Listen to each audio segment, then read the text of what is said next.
GSP crop science IPO आ रहा है market में, लेकिन सवाल ये है, क्या ये आईपीओ एक स्ट्रॉन्ग अपॉर्चुनिटी है या फिर इन्वेस्टर्स के लिए रिस्की हो सकता है? चलिए इस आईपीओ का कंप्लीट एनालिसिस करते हैं। जीएसपी क्रॉप साइंस आईपीओ का टोटल साइज 400 करोड़ रुपीस का है। इसमें फ्रेश इशू 240 करोड़ का है और ऑफर फॉर सेल 160 करोड़ का है।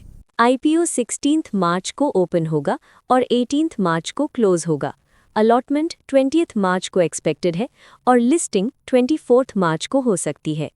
इस आईपीओ का प्राइस बैंड 304 से 320 रुपीस पर शेयर है।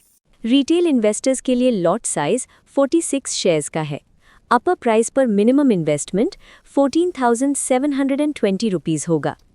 स्मॉल एनआईआई कैटेगरी के लिए मिनिमम इन्वेस्टमेंट 2,06,080 रुपये है और बिग एनआईआई कैटेगरी के लिए 10,0960 रुपये का इन्वेस्टमेंट रिक्वायर्ड है। कंपनी 1985 में इस्टेब्लिश हुई थी और आज इस कंपनी को एग्रोकेमिकल इंडस्ट्री में 41 साल का एक्सपीरियंस है। कंपनी इंसेक्टिसाइड्स, हर्बिसाइड्स, फंगिसाइड्स और प्लांट ग्रोथ रेगुलेटर्स मैन्युफैक्चर करती है। ये एग्रीकल्चर केमिकल इंडस्ट्री का एक इम्पॉर्टेंट सेगमेंट है। कंपनी के पास 102 पेटेंट्स हैं और 108 पेटेंट एप्लीकेशंस प्रोसेस में हैं। कंपनी बैकवर्ड इंटीग्रेशन पर फोकस करती है। इसका मतलब है कि कंपनी खुद मॉलिक्यूल्स प्रोड्यूस करती है, जिससे चाइनीज इंपोर्ट्स पर डिपेंडेंसी कम हो जाती है।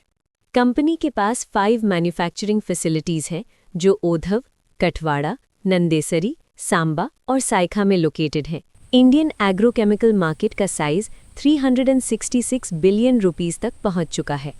फाइनेंशियल ईयर 2025 में कंपनी का प्रॉफिट 814 मिलियन रुपीस था। ईबिटा मार्जिन 12.74% और पैट मार्जिन 6.26% है। कंपनी का रिटर्न ऑन इक्विटी 18.38% है। रिटर्न ऑन कैपिटल एम्प्लॉयड 19.8% है। Debt to equity ratio 0.55 times है। कंपनी का net asset value 115 rupees per share के अराउंड है। प्रोमोटर्स ने शेयर्स बहुत लो प्राइस पर अक्वायर किए थे, कुछ केसेस में 0 रुपीस और मैक्सिमम 1 रुपी 14 पैसे के अराउंड, जबकि आईपीओ प्राइस 320 रुपीस तक है।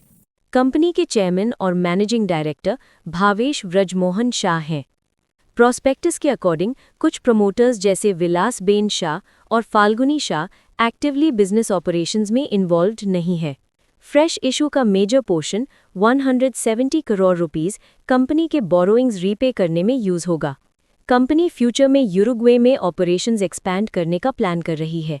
कंपनी ने प्लास्टिसाइजर बिजनेस डिसकंटिन्यू कर दिया है ताकि फोकस कंप्लीटली एग्रोकेमिकल सेगमेंट पर हो।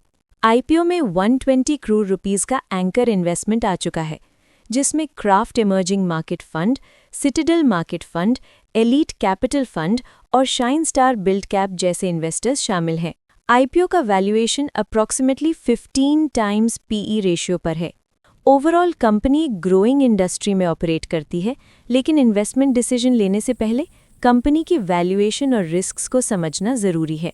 अगर आपको ये आईपीओ एनालिसिस यूज़फुल लगा हो तो वीडियो को लाइक करें, चैनल को सब्सक्राइब करें और वीडियो शेयर ज़रूर करें। हमारे सभी सोशल मीडिया अकाउंट्स की लिंक पिन कमेंट और डिस्क्रिप्शन में दी गई है। आप हमें सभी सोशल मीडिया प्लेटफॉर्म पर फॉलो कर सकते हैं। ट्रेडिंग और इन्वेस्टिंग में मार्केट रिस्क होते हैं। इन्वेस्ट करने से पहले अपने फाइनेंशियल एडवाइजर से सलाह लें। इन्वेस्टमेंट की सोचें तो ट्रेडिंग जीनी के बारे में सोचें। अपना भविष्य सुरक्षित करें। आज ही अपना डीमैट अकाउंट खोलें।